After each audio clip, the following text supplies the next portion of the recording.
ከትናንት በስቲያ ጀምሮ በተለያዩ ማህበራዊ ሚዲያዎች ላይ ሲዘዋወር የነበረውና በብዙዎች ዘንድ አሳዛኝ ክስተትን የፈጠረው ጉዳይ የ2018 ዓመተ ምህረት ወይም የ2026 ሚስ ወርልድ ኢትዮጵያ አሸናፊ የሆነችው ሩታ ይርጋለምን በተመለከተ የታላቅ እህቷ ቅዱሳን ይርጋለም ሞት ደግሞ የብዙዎችን ልብ እየሰበረና በተለይ ደግሞ አሟሟቷ እጅግ አሳዛኝና ልብ የሚነካ ክስተትን ፈጥሮ ነበር። ታዲያ ፖሊስም ከዚህ ድርጊት ጋር ተጠርጣሪ የሆኑ ወንጀለኞችን ይዞ እንደነበረ ታስታውሳላችሁ ወይም በዜና ላይ ሰምታችኋል ብዬ አስባለሁ። በዛሬው ዕለት የወጣው መረጃ ደግሞ ፍጹም ያልተጠበቀና ሌላ ልብን የሚሰብር አሳዛኝ ክስተት ነው። ምክንያቱም ይህንን ድርጊት ፈጽሟል የተባሉት የገዛ የቅርብ ወዳጇ የብዙ ዓመት ጓደኛዋ የሆነች ሴትና የእሷ ደግሞ ፍቅረኛ መሆኑ ጉዳዩን የበለጠ አሳዛኝ አድርጎታል። ታዲያ እንግዲህ ጉዳዩ የተፈጠረው እንደዚህ ነው። የ2026 ሚስ ወርልድ ኢትዮጵያ የሆነችው ሩታ ይርጋለም እንግዲህ ሀገሯን ለመወከል በዓለም አቀፍ ደረጃ ሚስ ወርልድ የሞዴሊንግ ውድድር ላይ ለመሳተፍ ዝግጅት እያደረገች ባለችበት ወቅት እንደዚሁም ደግሞ የባህል አምባሳደር በመሆን በተለያዩ ክልሎች በመሄድ የተለያዩ የክልሎቹን ባህልና እሴት በማስተዋወቅ ላይ ያለች ነበር። ታላቅ እህቷና እዚህ ለመድረሷ ልክ እንደ እናት ሆና ዋጋ የከፈለችው ቅዱሳን ይርጋለም መታገቷ የተሰማው ገና 1 ዓመት ሕፃን እያሉ ወላጅ እናታቸውን በሞት የተነጠቁት እነዚህ ሁለት እህትማማቾች በአባታቸው እጅ ብቻ ለማደግ ተገደው ነበር። ነገር ግን ደግሞ የሩታ ታላቅ እህት ቅዱሳን የእናታቸውን ድርሻ በመተካት ሩታን ልክ እንደ እናቷ ያሳደገች እንደ እናቷ የተንከባከበች እዚህ ለመድረስ ደግሞ ትልቅ ዋጋን የከፈለች ታላቅ እህቷ ነበረች።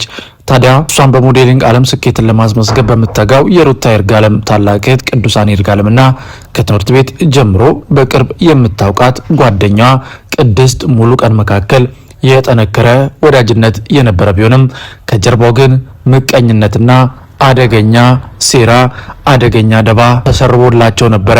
አርብ ዕለት ቅድስት ሙሉቀን የተባለች ጓደኛቸው ላለፉት ጥቂት ጊዜያት ያልተገናኘችውን ቅዱሳን ይርጋለምን በስልክ በመደወል አዲስ ኮንዶሚኒየም ተከራይቻለሁ፣ መተሽ ቤቴን እይልኝ፣ ደግሞም የሚያገናኘሽ አዲስ የሥራ እድል አለ በማለት የደስታና የወዳጅነት የሚመስል ጥሪን አቀረበችላት።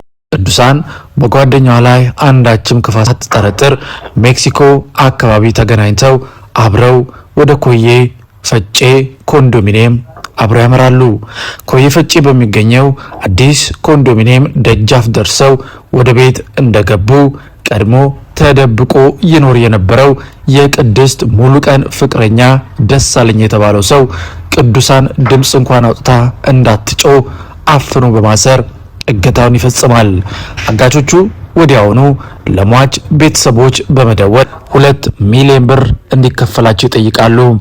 የቤተሰብ ልብ በጭንቀትና በድንጋጤ ተሞልቶ የገንዘብ ድርድርና ዝግጅት በሚደረግበት ወቅት አጋቾቹ ቅዱሳን ይርጋለምን በቅርብ የምታውቃቸው በመሆኑ ነፃ ብትወጣ የፈጸሙትን ምስጢር አሳልፋ እንደምትሰጥ አዘቡ። በዚህም ፍርሃትና ጭካኔ በተሞላበት ውሳኔ አርብ ዕለት በዚያው ቀን የቅዱሳንን ሕይወት በአሰቃቂ ሁኔታ ጠፉት። አስክሬኗንም ማንም እንዳያገኘው በማሰብ እዚያው አካባቢ በተከራዩት ሌላ ተጨማሪ ኮንዶሚኒየም ውስጥ ደበቁት። ሆኖም አጋቾቹ የፈጸሙት ግፍ በጨለማ ሊቀበር አልቻለም። የፖሊስ አባላት ባደረጉት ፈጣንና የተቀናጀ ክትትል ዋነኛዋ ተጠርጣሪ የሆነችው ጓደኛቸው ቅድስት ሙሉቀን በአዲስ አበባ ጎተራ አካባቢ በቁጥጥር ስር ውላለች። ተባባሪው ደሳለኝ ደግሞ ሁኔታዎች ሲከፉበት ለማምለጥ ሞክሮ በአዳማ ከተማ ተደብቆ እያለ በፖሊስ ተይዟል። በአጠቃላይ ከወንጀሉ ጋር በተያያዘ 8 ሰዎች በቁጥጥር ስር የዋሉ ሲሆን ዋናዎቹ ተጠርጣሪዎች ወንጀሉን መፈጸማቸውን አምነው ድርጊቱን እንዴት እንደፈጸሙት በቦታው ተገኝተው ለፖሊስ አሳይተዋል።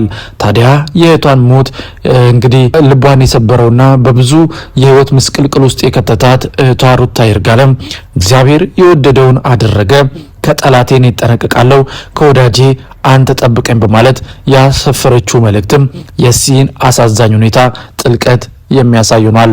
ለካስ ከወዳጄ ጠብቀኝ ከጠላቴ እኔ እጠነቀቃለሁ ያለችው እውነቷን ነው። ይህንን ድርጊት ፈጽማለች ተብላ በዋነኝነት የተጠረጠረችው የብዙ ጊዜ ጓደኛዋ ብዙ ነገርን አብረው ያሳለፉ የልብ ጓደኛ የምትባለው ቅድስት ሙሉቀን የተባለች ሴትና ፍቅረኛዋ በእውነት የሩታ ይርጋለምን መልእክት ውሃ የሚያነሳ ያደርገዋል። ወዳጆቻችን እንደዚህ አይነት ድርጊት ይፈጽማሉ ብሎ ማን ይጠብቃል? ነገር ግን ይህ በነ ሩታ ይርጋለም ቤተሰብ ላይ ሆኗል። እጅግ የሚያሳዝን እጅግ ልብ የሚሰብር እጅግ አሳፋሪ ተግባር ተፈጽሟል። ይሁን ሚዲያ ቤተሰቦች ባልጠበቅናቸው ሰዎች ባላሰብናቸው ሰዎች እንደዚህ አይነት ድርጊቶች ሲፈጸሙ መስማት እጅግ ያሳዝናል። በተለይ ሩታ እንዳለችው አብረውን ካሉ ከምናቃቸው እንደዚህ አይነት ድርጊት ይፈጽማሉ ብለን ከምናስባቸው ሰዎች በተቻለ መጠን ልንጠነቀቅ እንችላለን። ነገር ግን የልብ ጓደኛ ያልነው የራሳችን ጓደኛ ያልነው ደግሞ እንደዚህ አይነት አሰቃቂ ወንጀልን ሲፈጽም መስማት በእውነት ምን አይነት ጊዜ ላይ ደረስን የሚያስብል ነው። እንግዲህ ምን ማድረግ ይቻላል? ለሩታ ይርጋለም ቤተሰቦች በእውነት መጽናናትን እንመኛለን።